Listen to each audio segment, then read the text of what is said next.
കുഴച്ച് ചെറുതാക്കി അരിഞ്ഞതാണ്. നമുക്ക് ഉപ്പുമാവ് ഉണ്ടാക്കാനാണ്. കുറച്ച് അതിലേക്ക് കട്ടയും കുരുമുളകും കൂടി ഇടുന്നു. 1 ടീസ്പൂൺ മുളകുപൊടി, 1 പിഞ്ച് മഞ്ഞൾപ്പൊടി വേവിച്ചെടുക്കട്ടെ. നമുക്ക് ഉപ്പുമാവ് ഉണ്ടാക്കാൻ കുറച്ച് പച്ചമുളകും സവാളയും വെളുത്തുള്ളിയും കൂടി അരിഞ്ഞിട്ടുണ്ട്. പിന്നെ 1 തക്കാളി, പിന്നെ 1 കഷ്ണം ഇഞ്ചി, കറിവേപ്പില, കൊത്തമല്ലി, പുതിന കുറച്ച്.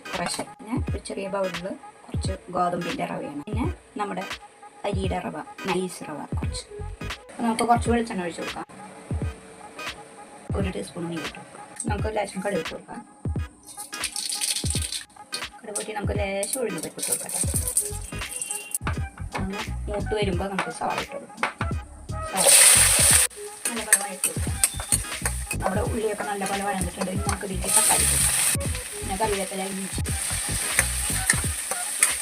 അത്യാവശ്യം വഴന്നിട്ടുണ്ട്. നമുക്ക് ഇതിലേക്ക് ഇറച്ചി വേവിച്ച് ഇട്ട് കൊടുക്കാം.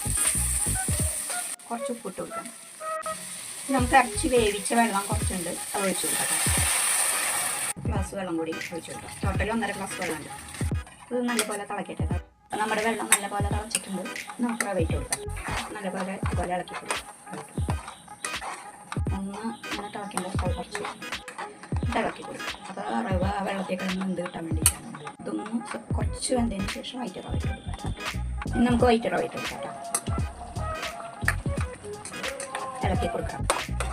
ചെറുതിലാണ് നല്ല സിമ്മിലിടണം. മൂടി വയ്ക്കാം. അപ്പം നമ്മുടെ ഉപ്പുമാവ് കൂടെ റെഡി ചെയ്തിട്ട് എല്ലാവരും ലൈക്ക് ചെയ്യുക, ഷെയർ ചെയ്യുക, സബ്സ്ക്രൈബ് ചെയ്യുക. ഫീഡ്ബാക്ക് അറിയിക്കണേ.